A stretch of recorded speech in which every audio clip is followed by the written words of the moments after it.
Permisi Ustadz, mau kemana Anda? Saya mau tanya, ini pertanyaan dari, saya bacakan ya, teman namanya Herfansyah Adius. Permisi Ustadz, saya mau tanya, kalau semisal nggak Jumatan 3 kali, sudah dianggap kafir. Lantas jika wabah corona ini sampai 1 bulan, berarti kita sudah tidak Jumatan 4 kali. Nah itu gimana ya Ustadz? Baik, bagus pertanyaannya. Memang ada keterangan dalam satu hadis yang diriwayatkan salah satunya oleh Imam Abu Daud. Nomor hadis 1052, rawinya Abi Al-Ja'i. Ya, dari Rasulullah SAW, beliau pernah bersabda, bima makna man taraka thalatha juma'in tahawunan alaihi. Nah, tolong digaris bawahi kalimat tahawunan alaihi. Ya, taba'allahu ala qalbi. Siapa yang sengaja meninggalkan Jumat sebanyak 3 kali karena meremehkan itu, tahawunan alaihi itu menganggap ringan, remeh. Nah, jadi kasusnya sengaja meninggalkan Jumat, bukan karena ada sebab tertentu yang secara syariat dia boleh mengganti Jumat dengan zuhur. Ingat ya, bukan sengaja meninggalkan Jumat karena ada sebab tertentu sehingga dia mengganti Jumat dengan zuhur. Nah, kasusnya berbeda.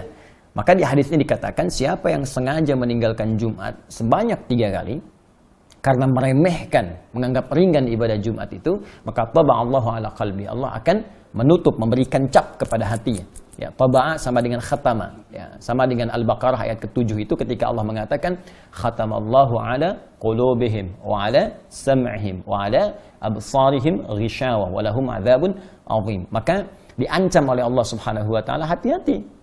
Ya, nanti kalbunya bisa tertutup.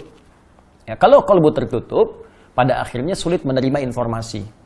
Nah, bukan hanya informasi-informasi yang dimaksudkan kebaikan-kebaikan, tapi pada puncaknya sulit menerima nur Allah Subhanahu wa taala. Karena itu kalau dengar azan ke telinga sudah nggak mempan lagi, nggak peduli dengar azan. Lihat orang ke masjid sholat sudah tidak ada kecenderungan untuk bisa mengikuti. Bahkan puncaknya ada yang anti. Awas, hati-hati nih. Hati-hati, puncaknya anti. Ya, mohon maaf, ya, azan jadi komplain, lihat orang sholat jadi sewot.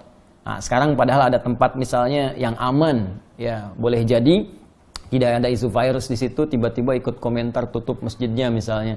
Nah, ini aneh nih, saat masjid buka Anda tidak ada, ya saat masjid sekarang ada corona ramai Anda minta ditutup, padahal orangnya nggak pernah ke masjid misalnya.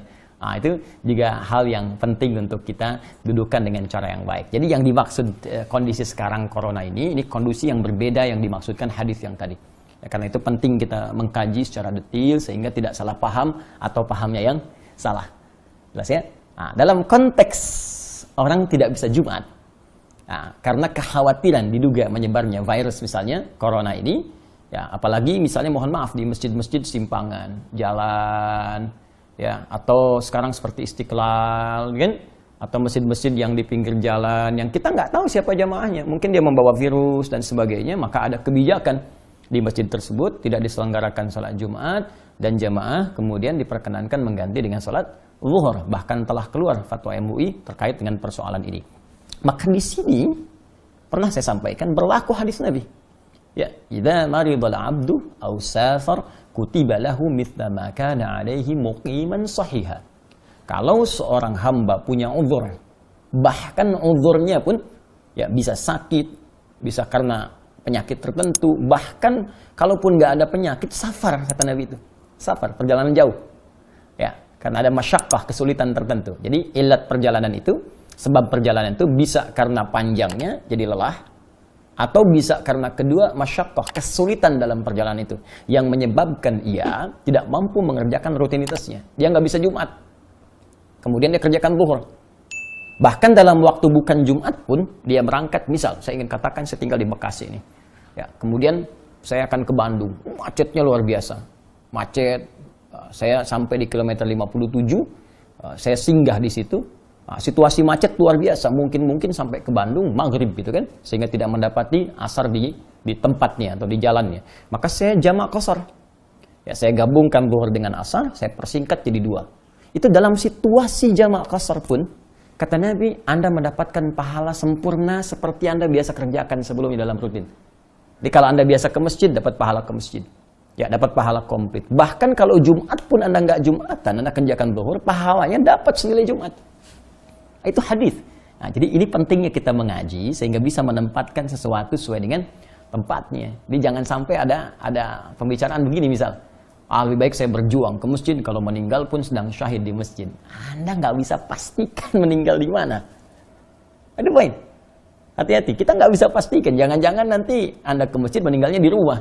Dan ke rumah bawa virus misalnya. Virusnya menyebar pada keluarga, pada anak, pada istri. Ini lebih bahaya lagi. Jadi carrier Anda membawa nih. Jadi agen pembawa virus kepada yang lain. Nah ini penting difikirkan di dalam konteks ini. Dan Nabi telah memberikan solusi. Ya, Nabi telah memberikan solusi tentang persoalan yang dimaksudkan. Wallahu ta'ala a'lam bis-shawab.